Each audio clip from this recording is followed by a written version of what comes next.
Let me share some tips for anyone out there who has just gotten a promotion as a manager for the first time. You want to pay attention to these things to make sure that you are able to effectively do your job. Before you became a manager, you had friends, and of course, you should not lose your friends because you're now a manager. But now that some of these people might have to report to you, you have to make sure that you are able to lead them effectively and not show any form of favoritism so you don't affect other members of the team who were not necessarily your friends. The first thing you should make sure you do is to treat everyone equally, especially at work. Treat all people the same, whether it's your friend or someone who was not your friend. There's also a thin line between making sure you are not showing favoritism and making sure you're not treating your friends poorly just to show that you're not showing favoritism. So it's a balance you have to make.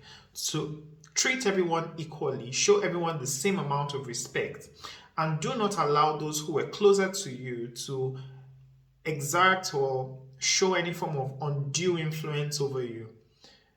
If they are your true friends, they should understand that at the workplace you have to be just. That's the first thing. The second thing is about how you show your emotions. It's very easy for people who become managers and get into leadership to become very stoic, if I use that word, and not show any emotion and just be quite aloof from your people. That's not a good strategy. You want to be a person who is calm-headed, so you're not throwing off at every time someone pokes you or every situation you're not throwing off.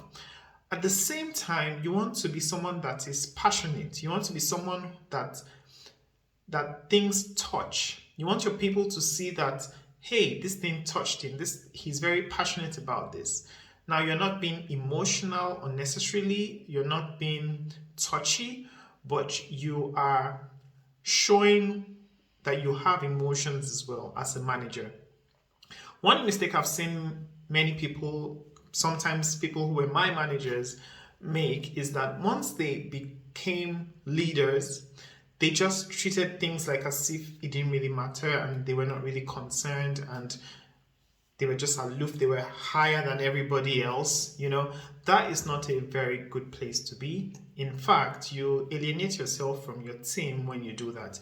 You have to be in there with them, show them that you are, as much as you're part of them, you're also able to lead them. And so what touches them should touch you, and make sure that you are able to remain calm-headed. Even though it touches you, you are able to make rational decisions. You're able to move the team forward.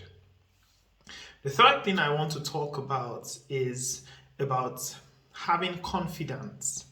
Now, make sure you're not finding confidence in people who were your friends before you became a manager. Make sure that if you want to confide in anyone at work, it should be someone who is a manager in another department, someone who you don't have direct control in that sense, or direct line of authority over. So you avoid unnecessary stories, to be honest. So you make sure that when I say make sure, you should